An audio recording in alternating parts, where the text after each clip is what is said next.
Hello everyone, welcome back to the channel. How's you all? Hope you all are fine. So हम कर रहे थे BA BSc fifth sem number theory and trigonometry की book का chapter second that was congruences and जिसके series में previous lecture में हमने एक्सरसाइज 2.2 के बेसिक कंसेप्ट को कंप्लीट कर लिया था और आज हम स्टार्ट करने वाले हैं एक्सरसाइज 2.2 के examples. So let's start the lecture. So the first example is, do the following congruences possesses solution. इन दोनों पार्ट्स में हमें क्या बताना है कि हमें एक लीनियर कोंग्रेंस गिवन है एंड हमें बताना होगा कि इस लीनियर कोंग्रेंस का सॉल्यूशन एग्जिस्ट करता है या नहीं करता. उसके लिए हमने कंसेप्ट में क्या पढ़ा था कि अगर हमें कोई एक लीनियर कोंग्रेंस गिवन है that is A x is congruent to B mod M. Okay, then इस लीनियर कोंग्रुएंस का सॉल्यूशन तभी एग्जिस्ट करेगा when the GCD of A and M divides B.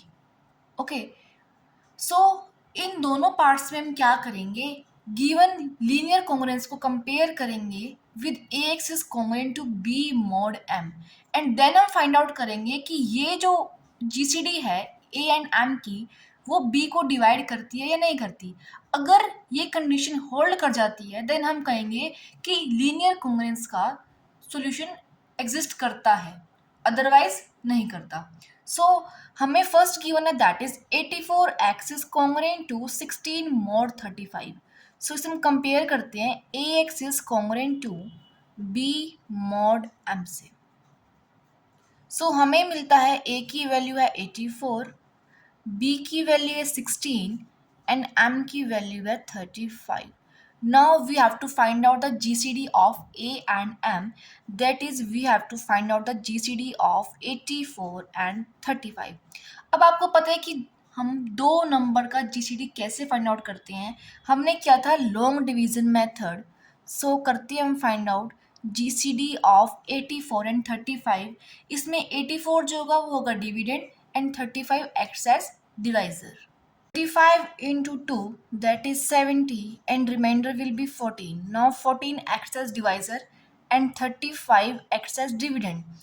Now 14 into 2 that is 28. Now remainder will be 7. Now 7 into 2 that is 14. Remainder will be 0. 7 क्या होगा, GCD होगा 84 and 35 का. Okay, अब हमें check करना है कि जो जीसीडी है 84 एंड 35 का वो बी को डिवाइड करता है या नहीं करता. एंड बी की वैल्यू क्या है 16. अब हम देखते हैं कि 17 जो है वो 16 को डिवाइड नहीं करता. That means this condition is not true, is not true. और we can write 7 does not divide 16. ठीक है, हम क्या कहेंगे कि जो लीनियर कोंग्रुएंस हमें गिवन है 84x is congruent to 16 mod 35 does not possesses solution.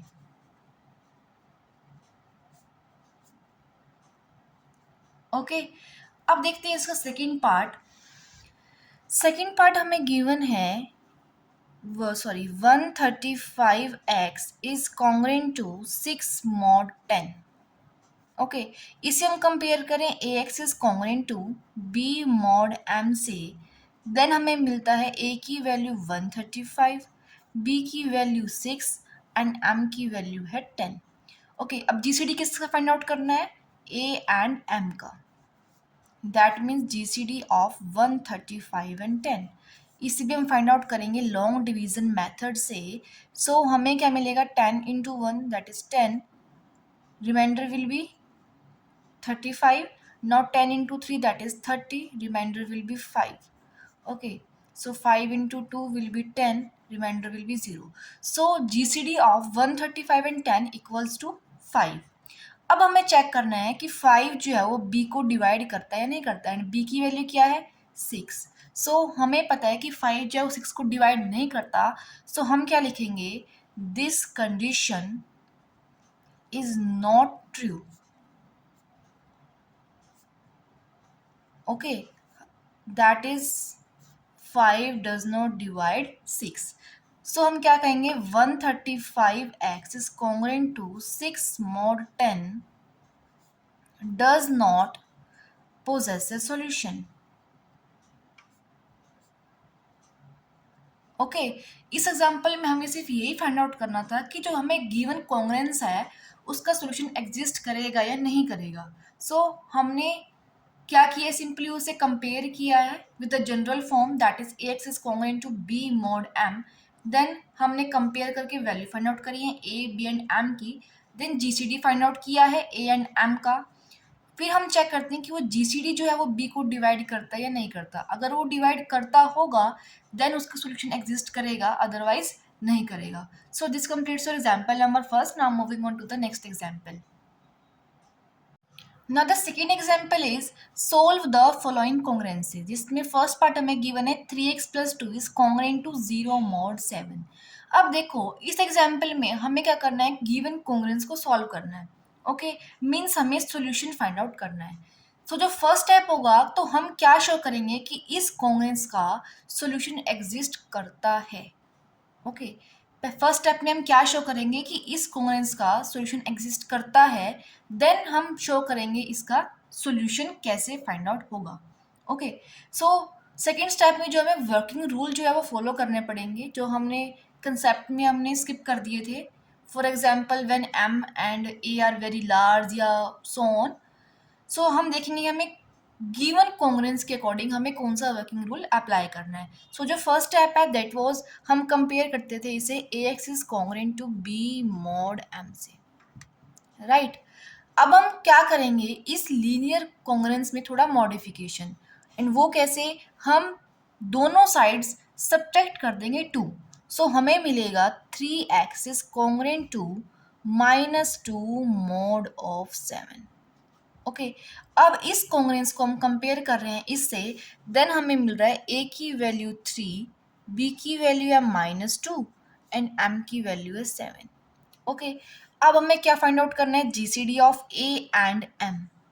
That means GCD of 3 and 7. And हमें क्या पता है कि 3 एंड 7 क्या है, दोनों को प्राइम नंबर. सो इनका जीसीडी क्या होगा 1. एंड हमने थ्योरम में क्या पढ़ा था कि अगर ए एंड एम का जीसीडी 1 आता है then that congruence possesses a unique solution.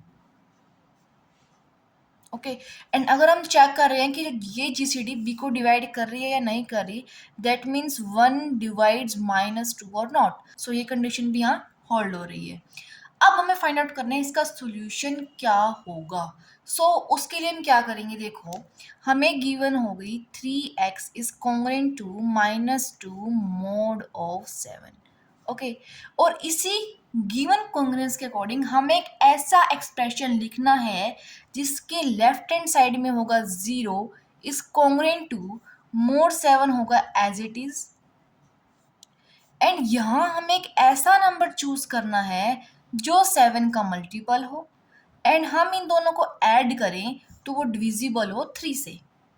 एक बार फिर से रिपीट कर देती हूँ मैं, हमें यहाँ एक ऐसा नंबर चूज करना है जो 7 का तो मल्टीपल हो एंड अगर हम इन दोनों को ऐड कर रहे हैं then that will be divisible by 3. Okay so हम चूज कर रहे हैं फर्स्ट ऑफ ऑल 7. ओके 7 का मल्टीपल हमने 7 ही ले लिया. अगर हम देखें कि -2 और 7 को अगर हम ऐड करें हमें मिलता है 5 and 5 is not divisible by 3. That implies this expression is wrong. अब हम ले रहे हैं ऐसे एक्सप्रेशन जिसके लेफ्ट हैंड साइड में है 0 mod 7 as it is and 7 का मल्टीपल अब हमने लिया है 14. ओके अगर हम 14 एंड -2 को ऐड कर रहे हैं तो हमें मिलता है 12 and 12 is divisible by 3. Right so हम कहेंगे कि ये एक्सप्रेशन जो है वो ठीक है. अब हम क्या करेंगे, इन दोनों एक्सप्रेशन को सिंपली ऐड कर देंगे. सो हमें मिलेगा 3x is congruent to -2 + 14 is 12 and mod 7 as it is. And अब अगर हम 3 को कैंसिल करेंगे दोनों साइड से हमें मिलेगा x is congruent to 4 mod 7 which is the required solution of the given congruence. ये जो वर्किंग रूल है आपको तभी फॉलो करना है जब a एंड m की वैल्यू लार्ज नहीं होंगी. ओके और जो ये केस आपकी बुक में गिवन है दैट इज द केस 1. देखेंगे working rule for finding unique solution of linear congruence, this one. And case first when a and m are not large. अब हमने क्या देख रहे हैं कि यहाँ पर ए की जो वैल्यू है वो है 3 एंड एम की वैल्यू है 7, तो हमने ये वाला रूल फॉलो किया है। ओके, अब हम देखते हैं इसका second part. The second part is 13x is congruent to 10 mod 28। सो इसे भी हम कंपेयर करेंगे ax is congruent to b mod m से। देन हमें मिलेगा a की वैल्यू 13, b की वैल्यू 10 एंड m की वैल्यू मिली है 28। Now we have to find out the GCD of 13 and 28 and हमें पता है कि दोनों क्या है, को प्राइम नंबर है, सो इनकी GCD क्या हो जाएगी 1। अब अगर ए एंड एम की GCD 1 है, तो हमने थ्योरम में क्या पढ़ा था कि उस लीनियर कॉन्ग्रुएंस का यूनिक सॉल्यूशन होगा। और अगर हम चेक कर रहे हैं कि ये GCD of A and m b को डिवाइड करती है या नहीं करती, so 1 divides 10, obviously yes. So ये कंडीशन भी यहाँ पर होल्ड हो रही है। अब हमें फाइंड आउट करना है इसका सॉल्यूशन। सो उसके लिए हम क्या करेंगे, देखो वर्किंग रूल हमें देखना है कि कौन सा हमें फॉलो करना है। अब हम देख रहे हैं कि ए की वैल्यू है 13 एंड एम की वैल्यू है 28। That means a and M की जो वैल्यू है वो लार्ज नहीं है। सो हम वही वर्किंग रूल फॉलो करेंगे जो हमने फर्स्ट पार्ट में किया था। दैट मीन्स हमने गिवन कॉन्ग्रुएंस को लिखा था एंड इसी के अकॉर्डिंग हमने एक ऐसा एक्सप्रेशन लिखा था जिसके लेफ्ट हैंड साइड में 10 था एंड मोड में जो था वो एज इट इज रहेगा। एंड यहाँ हम एक ऐसा नंबर लेते थे जो 28 का तो मल्टीपल हो, एंड अगर हम इन दोनों को ऐड करें then that will be divisible by 13। ठीक है, एंड ये प्रोसेस हमें करना होता है हिट एंड ट्रायल मेथड से। सबसे पहले हम यहाँ रखेंगे 28, then 28 into 2 that is 56, then 28 into 3 that is 84, then 28 into 4 that is 112। Means हमने यहाँ पर 28 के मल्टीपल्स रखते जाना है एंड हमें चेक क्या करना है कि अगर हम इन दोनों को ऐड कर रहे हैं तो वो 13 से डिविजिबल है या नहीं है। सो अब हिट एंड ट्राई मेथड से हमने 28 का जो मल्टीपल चूज किया है वो है 224 एंड अब अगर हम इन दोनों को ऐड करें मीन्स हमें मिलता है 234 and that is divisible by 13, right. सब हम सिंपली क्या करते हैं, इन दोनों एक्सप्रेशन को ऐड, देन हमें मिलेगा 13x is congruent to 234 mod of 28, right. अब हम करेंगे 13 को कैंसिल दोनों साइड से, देन हमें मिलेगा x is congruent to 18 mod 28 which is the required solution of the given congruence. This completes your second part of example 2. Now moving on to the last part. Now the third part is 342x is congruent to 5 mod of 13. So इसे भी हम simply compare करेंगे ax is congruent to b mod m से, then हमें मिलेगा a की value 342, b की value 5 and m की वैल्यू 13। अब हम सिंपली फाइंड आउट करेंगे GCD of a and m and ये दोनों नंबर क्या है, को प्राइम, सो इनका GCD क्या हो जाएगा 1। ओके, सो इस कॉन्ग्रुएंस का यूनिक सॉल्यूशन एग्जिस्ट करेगा। फिर हम चेक करते थे कि जो GCD है वो b को डिवाइड करते हैं नहीं, so that implies 1 divides 5, obviously yes. So ये कंडीशन भी यहाँ पर होल्ड हो रही है। अब हम देखते हैं कि हमें वर्किंग रूल कौन सा फॉलो करना है। यहाँ पर हम देख रहे हैं कि a की वैल्यू क्या है यहाँ पर 342 एंड m की वैल्यू क्या है 13। दैट इम्प्लाइज a की जो वैल्यू है that is very very large then m। So इसमें जो वर्किंग रूल हम फॉलो करेंगे वो होगा k सेकेंड, जो आपको वर्किंग रूल में गिवन है कंसेप्ट में। ओके, उसमें हमें क्या गिवन है, देखो कि जो a होगा उसे हम डिवाइड कर देंगे m से। ओके, जब हम 342 को डिवाइड करेंगे 13 से, सो उस केस में रिमाइंडर होगा, सॉरी क्वोशिएंट होगा 26 एंड हमें क्या मिलेगा 338 एंड रिमाइंडर विल बी 4। अब अगर हम डिवीजन एल्गोरिथम लगा रहे हैं then we can write 342 equals 13 into 26 plus 4 लिख सकते हैं। सिंपली हमने यहाँ पर डिवीजन एल्गोरिथम अप्लाई किया है। और we can write 342 minus 4 equals 13 into 26।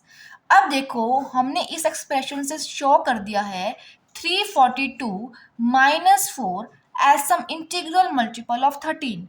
By applying the condition of divisibility, we can write 13 divides 342 minus 4. लिख सकते हैं. और अगर हमें इस एक्सप्रेशन को लिखना हो in the form of congruency, then we can write 342 is congruent to 4 mod of 13. Right. अब हम सिंपली क्या कर रहे हैं, मल्टीप्लाई कर रहे हैं x से.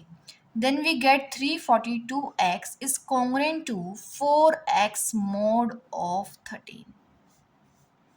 ओके. अब देखो हमें गिवन एक्सप्रेशन क्या थी, 342x is congruent to 5 mod of 13. Okay. And जो हमने फाइंड आउट करी है वो है ये. अब इन दोनों एक्सप्रेशन को हमें कन्वर्ट करना है in the form of are x is congruent to B mod m. Clear है. अब हमें पता है कि रिमाइंडर क्या था, 4. देखो हमने फाइंड आउट किया था ना, रिमाइंडर क्या था, 4. सो हम यहाँ लिखेंगे 4x is congruent to b की वैल्यू क्या थी, देखो हमने ऊपर लिखी है, दैट वाज 5. राइट. सो हम यहाँ लिखेंगे 5 mod m की वैल्यू क्या थी, 13. हमने क्या किया है, सिंपली इन दोनों एक्सप्रेशन का यूज करके एक्सप्रेशन को लिखा है in the form of are x is congruent to B mod m. Then हमें मिला है 4x is congruent to 5 mod of 13. अब देखो इस एक्सप्रेशन के अकॉर्डिंग हमें एक ऐसी एक्सप्रेशन बनानी है जिसकी लेफ्ट हैंड साइड में 0 हो, mod 13 as it is, and यहाँ हम एक ऐसा नंबर चूज कर रहे हैं जो 13 का मल्टीपल हो, इन दोनों को ऐड करने पर वो डिविजिबल हो 4 से. सो 13 का मल्टीपल अगर हम ले रहे हैं 26, देन हम देख रहे हैं 26 plus 5 that is 31, that is not divisible by 4. अब हम ले रहे हैं 13 का multiple that is 39. Now 39 plus 5 that is 44. Now 44 is divisible bye 4. सो हम क्या कहेंगे कि अगर हम यहाँ पर नंबर ले रहे हैं 39 मल्टीपल ऑफ 13, सो एक्सप्रेशन क्या हो जाती है, करेक्ट. अब अगर हम इन दोनों को ऐड करें देन हमें मिलेगा 4x is congruent to 44 mod of 13. अगर हम बोथ साइड्स 4 कैंसिल कर रहे हैं then we get x is congruent to 11 mod of 13, which is the required solution of the given congruence. Clear है इतना. सिंपली देखो अगर a की वैल्यू लार्ज आ जाती है m से, देन आपने क्या करना है, a को डिवाइड करना है m से, देन आपने डिवीजन एल्गोरिथम अप्लाई करनी है, देन आपने उसे लिखना है in the form of congruency, then आपने दोनों एक्सप्रेशन को लिखना है in the form of are x is congruent to B mod m. Then expression आ गई हमारे पास एक. देन वही स्टेप फॉलो करने जो आपने एग्जाम्पल 2 के फर्स्ट एंड सेकंड पार्ट में फॉलो किए थे. So this completes example number 2. Now moving on to the next example. Now example 3rd is solve the congruence 15x is congruent to 12 mod 21. इससे हम compare करेंगे ax is congruent to b mod m से. Then we get a equals to 15, b equals to 12 and m equals to 21. Simply हमें क्या find out करना है, GCD of a and m that implies GCD of 15 and 21. वो हमारे पास क्या आएगा, 3. अब देखो जितने भी हमने एग्जाम्पल किए अभी तक उसमें क्या आती थी, GCD 1. देन हम कहते थे कि इस कॉन्ग्रुएंस का यूनिक सोल्यूशन होगा. लेकिन इस केस में हमारे पास GCD क्या आ रही है, 3. लेकिन हमने थ्योरम सेकंड में क्या पढ़ा था कि अगर GCD of A and M equals to D है एंड अगर D डिवाइड कर रही है B को, देन उस लीनियर कॉन्ग्रुएंस के एग्जैक्टली D सॉल्यूशंस होंगे and that are incongruent to mod m. Incongruent to mod m पढ़ा था हमने थ्योरम सेकंड में. अब देखो हम देख रहे हैं कि जो GCD है A एंड M की वो D है, वो 3 है, ठीक है. एंड हम देख रहे हैं कि जो ये GCD है वो डिवाइड कर रही है B को, दैट इम्प्लाइज 3 डिवाइड्स 12. ये कंडीशन भी यहाँ होल्ड हो रही है. दैट इम्प्लाइज कि इस कॉन्ग्रुएंस के 3 सॉल्यूशंस होंगे and that are incongruent to mod m. Right? Mod 3. Mode 21, sorry, क्योंकि यहाँ m की वैल्यू क्या है 21। अब देखो अगर हमारे पास सॉल्यूशंस ही इनकॉन्ग्रुएंट है देन हमें वर्किंग रूल भी इनकॉन्ग्रुएंसी वाला लगाना पड़ेगा। सो उसके लिए हम क्या करते हैं, जो गिवन कॉन्ग्रुएंस है हमें 15x is congruent to 12 mod 21, इसमें हम अप्लाई करेंगे कैंसिलेशन लॉ। ओके, और कैंसिलेशन लॉ होता क्या है, फॉर एग्जाम्पल अगर हमें गिवन है ax is congruent to bx mod mx, then हम अगर इसमें कैंसिलेशन लॉ अप्लाई कर रहे हैं then we can write a is congruent to b mod m। हम यहाँ कैंसिल कर रहे हैं 3, देन हमें मिलेगा 5x is congruent to 4 mod 7। लिख सकते हैं हमने सिंपली क्या किया है, 3 को कैंसिल किया है दोनों साइड से।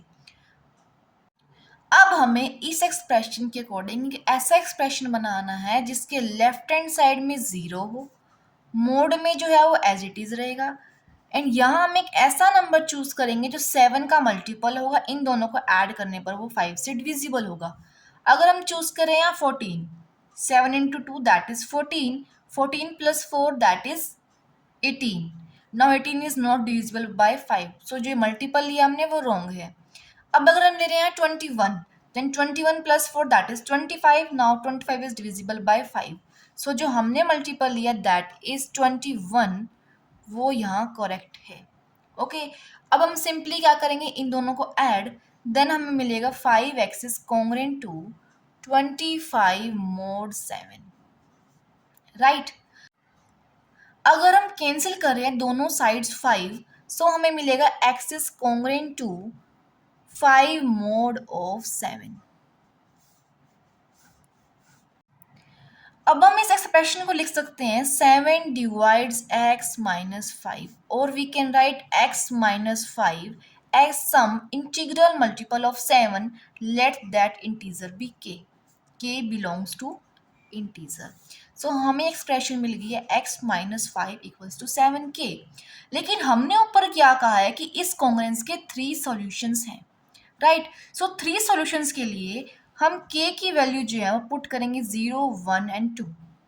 वैसे तो k की वैल्यू 0, 1, 2, 3, 4 अप टू सोन कुछ भी हो सकती थी, लेकिन हमने ऊपर क्या चेक कर लिया कि इस कॉन्ग्रुएंस के 3 सॉल्यूशन एग्जिस्ट करते हैं। सो दैट इम्प्लाइज यहाँ पर हम k की वैल्यू पुट करेंगे 0, 1 एंड 2, एंड हमें रिक्वायर्ड 3 सॉल्यूशंस मिल जाएंगे। सो अगर हम पुट कर रहे हैं k की वैल्यू 0, देन हमें x की वैल्यू क्या मिलेगी 5। ओके, एंड अगर हम पुट करें k की वैल्यू 1, देन हमें क्या मिल रहा है, देखो 7 प्लस 5 दैट इज 12, x की वैल्यू मिली है 12। एंड अगर हम पुट कर रहे हैं k की वैल्यू 2, देन हमें क्या मिलेगी, x की value 14 plus 5 that is 19। Okay, so अब हमें पता चल गया x की वैल्यू 5, 12 और 19। दैट इम्प्लाई जो गिवन कॉन्ग्रुएंस है उसके सॉल्यूशन है x is congruent to 5 mod 21। Second solution है x is congruent to 12 mod 21, and जो फाइनल सॉल्यूशन होगा वो होगा x is congruent to 19 mod 21। ये तीनों सॉल्यूशन होंगे गिवन कॉन्ग्रुएंस के। क्लियर है इतना? This completes your example number 3. Now moving on to the next example. Now example 4th is solve the congruence 222x is congruent to 12 mod 18. इससे हम compare करेंगे ax is congruent to b mod m से, then we get a equals to 222, b equals to 12 and m equals to 18. Okay. अब हम करेंगे find out GCD of A and m, that is GCD of 222 and 18, that comes out to be 6। Okay, and फिर से हम theorem second का use कर रहे हैं। यहाँ पर मैंने आपको प्रीवियस एग्जाम्पल में बता दिया कि थ्योरम सेकेंड में हमने क्या पढ़ा था, सो आप उस एग्जाम्पल को एक बार फिर से चेक कर लेना, मैं दोबारा नहीं बताऊंगी आपको। ओके, अगर देखो हमारे पास जीसीडी आ रही है 222 एंड 18 की 6, that implies the given congruence has 6 solutions that are incongruent to mod of 18, right. अब 6 सॉल्यूशंस हैं हमारे पास इस गिवन कॉन्ग्रेंस के, एंड हम सेकंड कंडीशन चेक कर लेते हैं कि जो जीसीडी है ए एंड एम की वो बी को डिवाइड कर रही है या नहीं कर रही। सो 6 डिवाइड्स 2, ये कंडीशन भी यहाँ होल्ड कर रही है।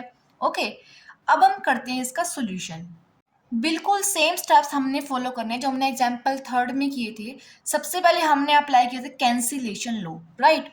हमें गिवन है 222x is congruent to 12 mod of 18, right. अगर हम यहाँ पर कैंसिल कर रहे हैं 6 बोथ साइड्स, तो हमें मिलेगा 37x is congruent to 2 mod of 3। Okay, अब इस एक्सप्रेशन के अकॉर्डिंग हमें एक ऐसी एक्सप्रेशन बनानी है जिसके लेफ्ट हैंड साइड में 0 होगा, mod 3 as it is, and यहाँ हमें चूज करना है 3 का multiple. Okay, and hit and trial method से हमने यहाँ चूज किए 3 का multiple that is 72, because on adding 2 and 72 we get 74 that is divisible by 37। so हम इन दोनों को ऐड कर रहे हैं, देन हमें मिलेगा 37x is congruent to 74 mod of 3। Okay, अब हम अगर 37 कैंसिल कर रहे हैं both sides, then we get x is congruent to 2 mod of 3 which is the required solution. लेकिन हमने क्या कहा है कि 6 सॉल्यूशन है हमारे पास गिवन कॉन्ग्रुएंस की। सो उसके लिए हम क्या करेंगे, इस एक्सप्रेशन को एक्सप्रेस कर देंगे इस फॉर्म में, देखेंगे 3 डिवाइड्स x माइनस 2, और we can write x minus 2 as some integral multiple of 3, let that integer be k। Okay, अब हमें चाहिए 6 सॉल्यूशंस, दैट मीन्स हमें जो k की वैल्यू चाहिए वो है 0 1 2 3 4 एंड 5, तभी तो हमारे पास 6 सॉल्यूशंस आएंगे। तो सबसे पहले हम पुट करेंगे k की value 0, then 1, then 2, then up to 5। अगर हम पुट कर रहे हैं if k equals to 0, then x की वैल्यू क्या हो जाएगी 2।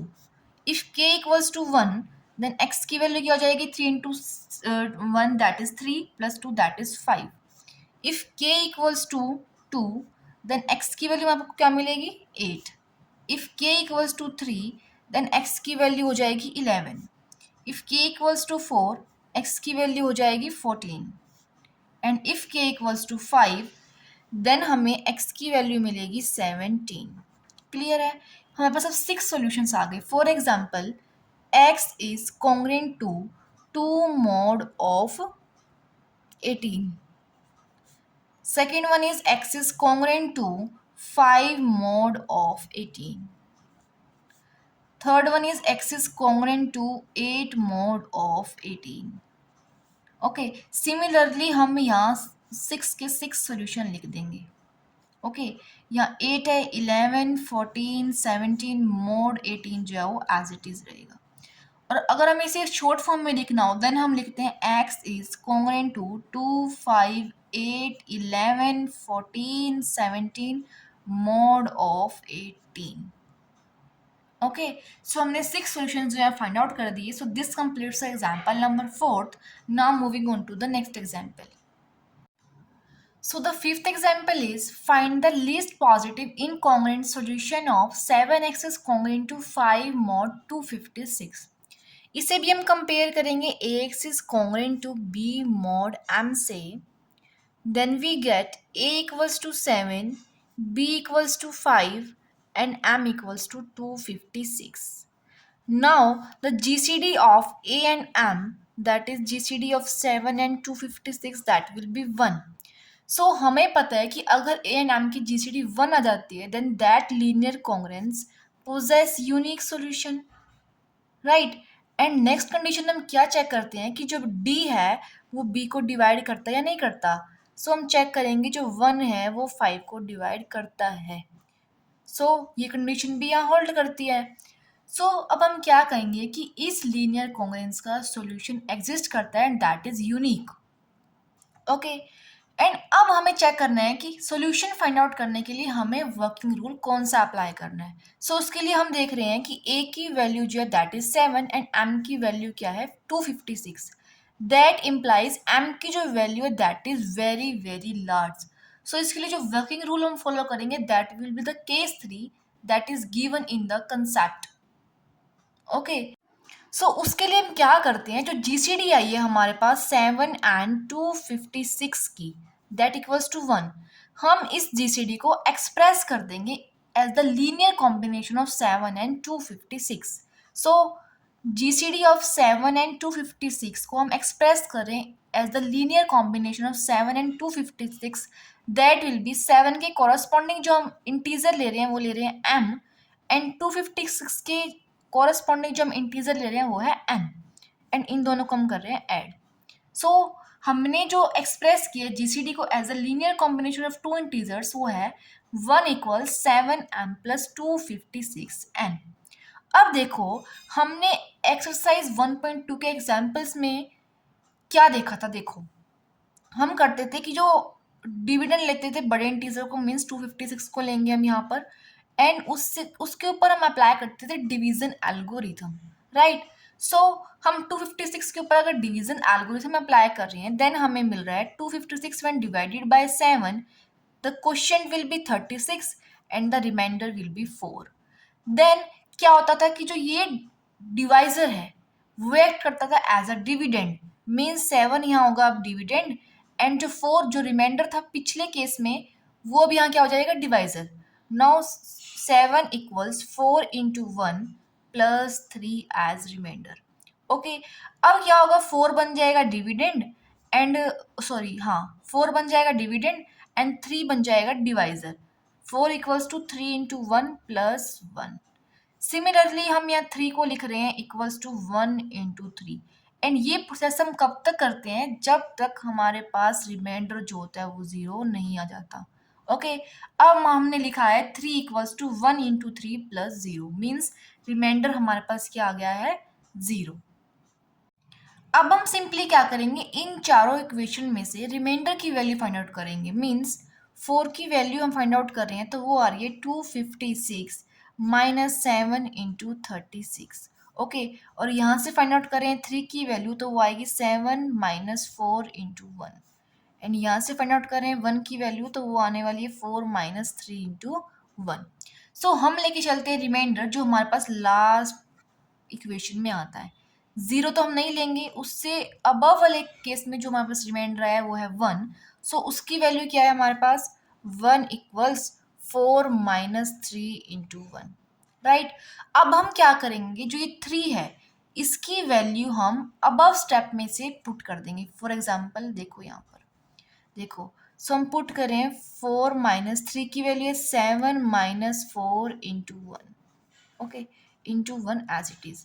सो हमें मिलेगा 4 minus 7 minus minus plus 4 into 1, right.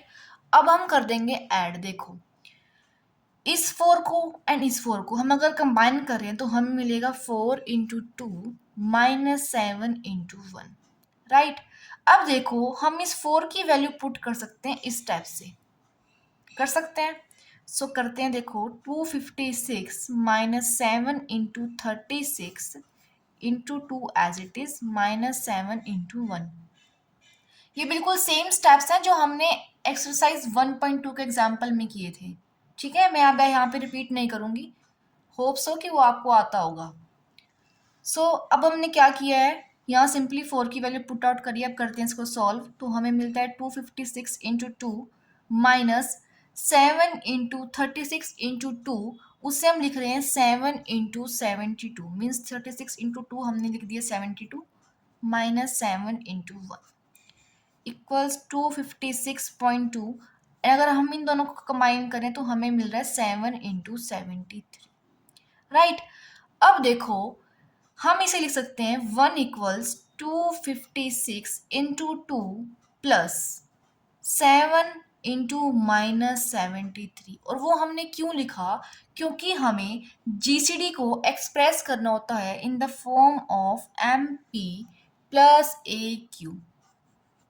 हमने ये किया था ना एक्सरसाइज 1.2 में, हमने जीसीडी को एक्सप्रेस किया था in the form of M P plus A Q. So यहाँ भी हमने यही किया है.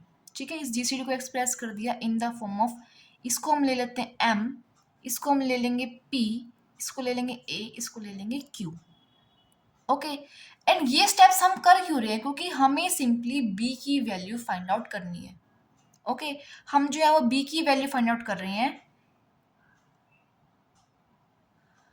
उसके लिए अब देखो बी की वैल्यू क्या थी मेरे पास 5। अगर मुझे यहाँ 5 बनाना है तो मुझे क्या करना पड़ेगा, मल्टीप्लाई बाय 5 बोथ साइड्स। सो मैंने किया मल्टीप्लाई बाय 5 बोथ साइड्स, तो मुझे मिला है 5 equals to 256। 5 into two that is 10 plus 7 minus 73 into 5 that will be minus 365। Okay, अब b की वैल्यू आ गई है मेरे पास, ठीक है। एंड मेरे को गिवन कॉन्ग्रेंस क्या थी, 7x is congruent to 5 mod of 256, यही थी। अब मैं क्या करूंगी, यहाँ पर 5 की वैल्यू पुट कर दूंगी जो कि मैंने अब स्टेप से फाइंड आउट की है। करते हैं 7x is congruent to 256 into 10 plus 7 into minus 365 mod of 256। Clear है इतना? अब देखो अगर 7x कॉन्ग्रेंट है इसके एंड इसके, दैट इम्प्लाइज 7x इसके भी कॉन्ग्रेंट होगा। हम लिख सकते हैं 7x is congruent to 7 into minus 365 mod of 256, लिख सकते हैं। अब हम सिंपली क्या कर रहे हैं, बोथ साइड 7 को कैंसिल कर रहे हैं। ओके, अब जो मेन पॉइंट है यहाँ पर वो ये देखो, एक हमने पढ़ा था कैंसिलेशन लो एंड एक जो हम करते थे एग्जाम्पल 1 एंड 2 में हमने किया था, हमने दोनों साइड्स कैंसिल किया है। तो दोनों में डिफरेंस क्या है वो देखो। कैंसिलेशन लॉ जो हम अप्लाई करते हैं वो हम तब करेंगे जब हम इन तीनों में से कॉमन ले रहे होंगे, ठीक है। उस टाइम ये 256 से भी हम कॉमन लेंगे, लेकिन अगर हम दोनों साइड सिर्फ कैंसिल कर रहे हैं तो ये 7 एंड ये 7 कैंसिल होंगे, इस 256 को हम नहीं छेड़ेंगे, ठीक है। एंड सिर्फ कैंसिल हम कब करते हैं, जब ये 7 एंड जो ये मोड के साथ जो होगा दैट इज 256, अगर ये को प्राइम है तभी हम कैंसिल कर सकते हैं। हमारे पास था 7x is congruent to 7 into minus 365 mod 256। करते हैं 7 को कैंसिल, देन हमें मिलेगा x is congruent to minus 365 mod of 256, यही मिलेगा। अब देखो हमें एक ऐसी एक्सप्रेशन बनानी है जिसके लेफ्ट हैंड साइड में 0 हो, मोड में जो है वो हम एज इट इज रखेंगे, एंड यहाँ हमें एक ऐसा नंबर लेना है जो 256 का मल्टीपल हो एंड इन दोनों को हम ऐड करें तो वो डिविजिबल हो 1 से। हम क्या देख रहे हैं, अगर हम यहाँ कोई भी नंबर ले लेते हैं मीन्स 256 से अगर हम यहाँ पे ले लें एंड इन दोनों को ऐड करेंगे तो ऑब्वियसली कि वो 1 से डिविजिबल होगा, राइट। लेकिन हम यहाँ पर 256 नहीं लेंगे, क्यों नहीं लेंगे वो देखो।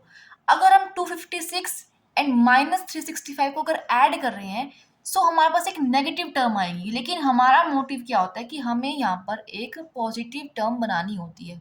उसके लिए हम 256 का मल्टीपल जो लेंगे वो होगा 512, मतलब यहाँ हमें एक पॉजिटिव टर्म बनानी है, ठीक है। उसके लिए हमने यहाँ मल्टीपल लिया है 512 एंड अब अगर हम इन दोनों को ऐड कर रहे हैं देन हमें मिलेगा x is congruent to 147 mod of 256। Clear है, which is the required solution. And हम क्या कहेंगे कि जो 147 है that is the least positive incongruent solution of mod 256। Okay, जो ये 147 है that is the least positive solution that is incongruent to mod of 256। Clear है यहाँ तक सभी examples? This completes your all the examples before exercise 2.2। Till then अगर इन examples में अगर आपको कोई भी डाउट है then you can drop that doubt in comment section. And अगर आपको वीडियो अच्छी लगी हो एंड कंसेप्ट समझ में आया हो देन आप वीडियो को लाइक एंड चैनल सब्सक्राइब करना मत भूलिएगा। Thank you.